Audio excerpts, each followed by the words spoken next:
Safe and effective using technology that's been tested for 10 years. It's free for everyone, though administrative fees may apply. No insurance? No worries, you're covered. But even with a vaccine, we still need to wear masks, give space, check on each other, and avoid crowds. Beating COVID is worth the shot. The good life's in sight if we all do right.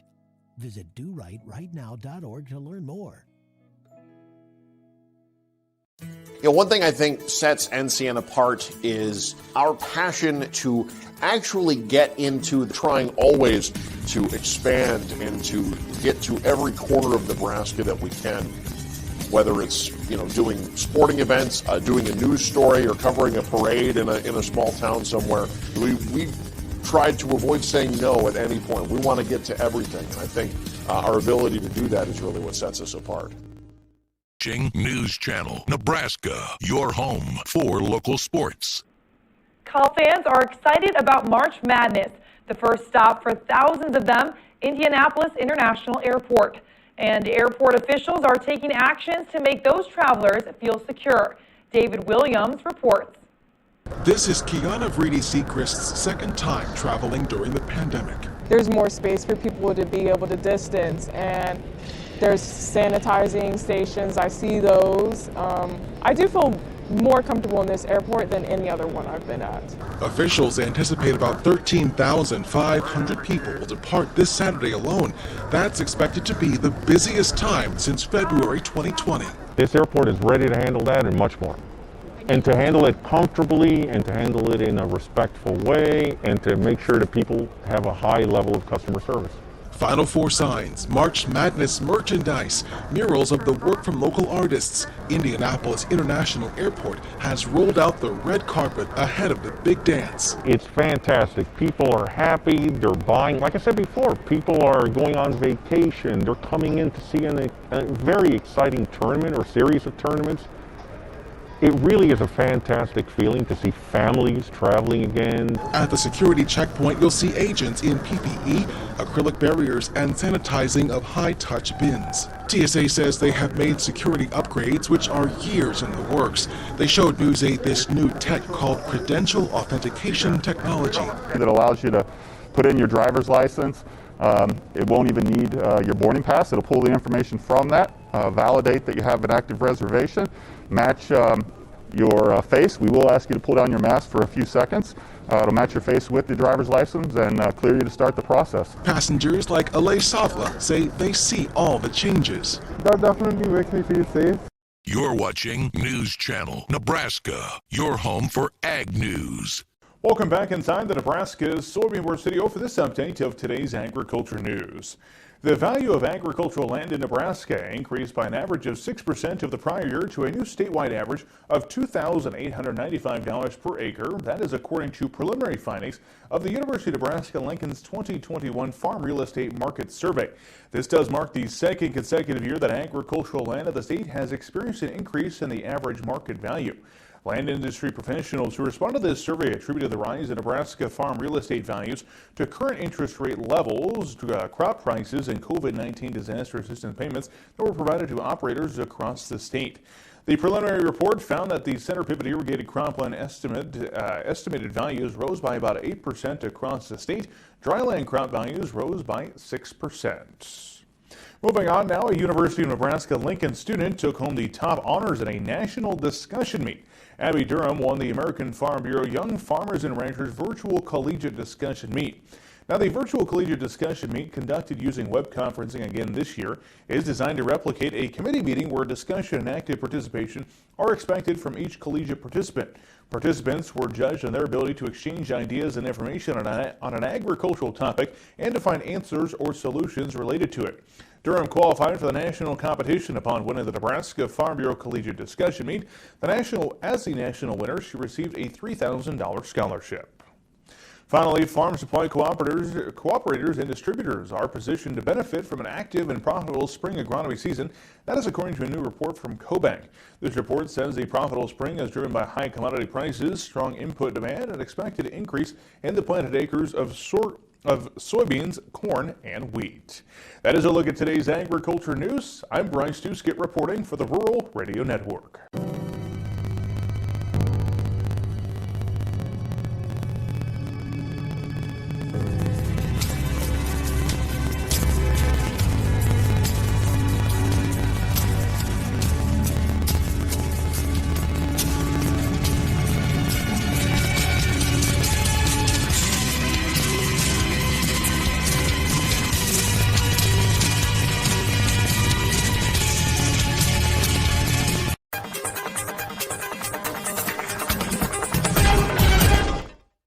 Hey everybody, Great Dane Skycam in Wayne behind me. We have overcast skies in Wayne and a great part of the eastern 3/4 of the state, and still a little breezy with most spots in the eastern half of the state now showing sustained winds in the 10 to 20 mile per hour range and some gusts in the 20s to near 30 miles per hour. Not a particularly warm day. 45 was the high in Falls City and North Platte. Those were the two warmest. Gordon only got up to 32 this afternoon. So we got this low pressure system passing down to the south of us, and this is really the root cause of all our troubles. Actually, it is also the root cause of strong weather across the southern states today. Lots and lots of damaging thunderstorms and close to a few dozen tornadoes reported from earlier this afternoon and this evening. In Nebraska, it's brought a little bit more in the way of sprinkles to the southeast corner of the state, but you can see cloudy skies. The eastern 3/4 have been cloudy all day. We now have clear skies out in the west, though I do think you are going to see a little bit of cloudiness come back before morning. And if you look really carefully at the radar, and you really don't have to, but if you do, you can see from time to time little bits of green or blue appearing. There are little showers or a little bit of mist, and mostly they are below the radar beam, but when they get close to one of the radar sites, then they get picked up by the beam. So you see them move in and out of range, but I think there's a little bit more in the way of mist than what we're seeing on the radar tonight. 20s and 30s right now across the state. We're going to keep the clouds in the east, move some back into the west, some scattered snow showers, snow flurries, and a sprinkle or two overnight. And then tomorrow, the clouds become fewer and farther between during the day. Overnight, we're going to have partly cloudy skies and then partly cloudy to mostly lovely during the day on Friday with milder temperatures than we've seen. And then everything moves away. Friday and Saturday look very nice. On Sunday, the chance that we pick up a scattered shower or two as this system from the Pacific Northwest starts moving across Nebraska. And on Monday, a little bit more in the way of moisture up from the south. So that would be a bigger rain chance day, Monday and Tuesday. Teens, 20s, 30s overnight tonight.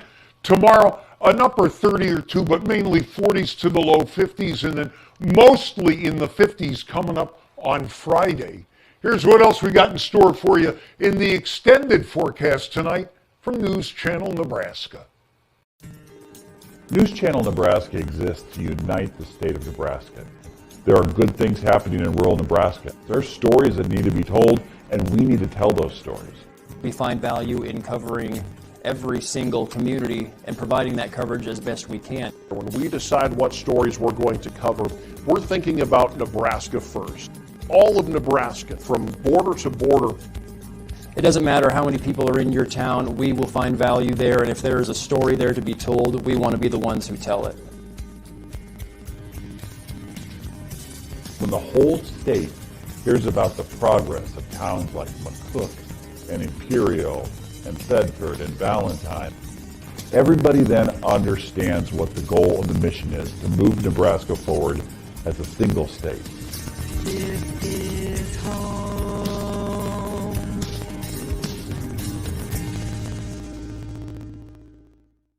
Are you getting the most out of your Medicare plan? Are you sure?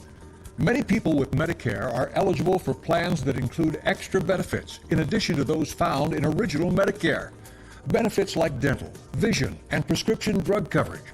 Call now to see if you're eligible to enroll. The consultation is free with no obligation to enroll. In addition to hospital and medical coverage, at no extra cost, you could also get coverage for prescription drugs, dental, hearing, vision, and more. In many areas, plans with benefits are available with $0 copays for many services, $0 monthly premiums, or $0 deductibles. That's hospital, medical, prescription drug, dental coverage, and more included in one plan with premiums that may be as low as $0 a month. Call now to see if you're eligible to enroll.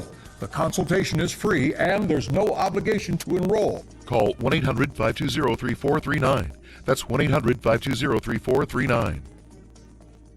I can't say enough good things about these nano hearing aids. Real people talking about nano hearing aids. The hearing quality is great. Until now, hearing aids used to be too expensive for the average person. Until Nano. Call now and you'll get your Nano hearing aids for only $297. You'll save $100. When you buy one hearing aid, Nano will give you a second hearing aid free. Call right now. 1-800-982-0767.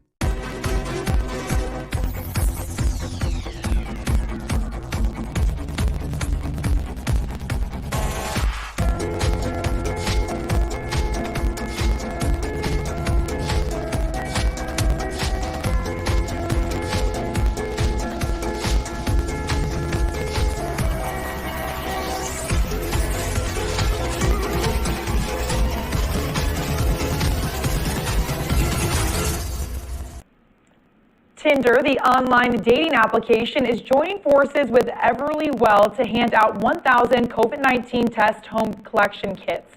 The goal is to send these kits to 500 Tinder members who can check the COVID status for themselves and a match. This way, the couple can make sure they are not infected with the virus before meeting on a potential date. As of last October, more than 40% of Tinder members 30 years or younger say they couldn't see a crush in person, largely because of the pandemic. The test will be handed out on a first-come, first-served basis starting on Saturday and will begin shipping on Monday. And at one point during the pandemic, if your loved one had COVID-19, you couldn't visit them in the hospital or nursing home. One man remembers being forced to visit his wife through a screen. Brian Henry caught up with him 1 year later. Hey, honey, it's John. Somehow, some way, love found a way. I've got the joy. John Klein visited his wife for the third time in less than a week, another in-person visit since the rules have been relaxed a bit. I love you. How sweet it was for Klein, 12 months worth of window visits and FaceTime just weren't the same. But this is so much better. It was 1 year ago when we captured Klein standing at the screen at John Knox Manor and sang one of their favorite songs. On a hill. Well, it's exciting because some songs she still remembers to stay.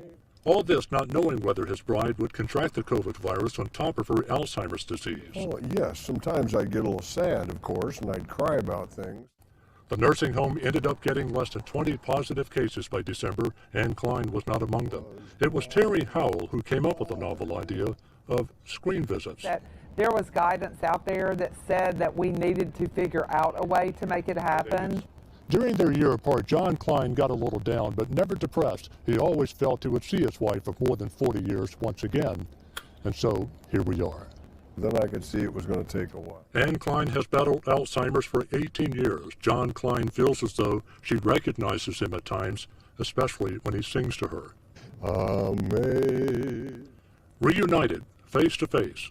I love you, John. Again. In Montgomery, Brian Henry, WSFA 12 News. I'll never stop loving you.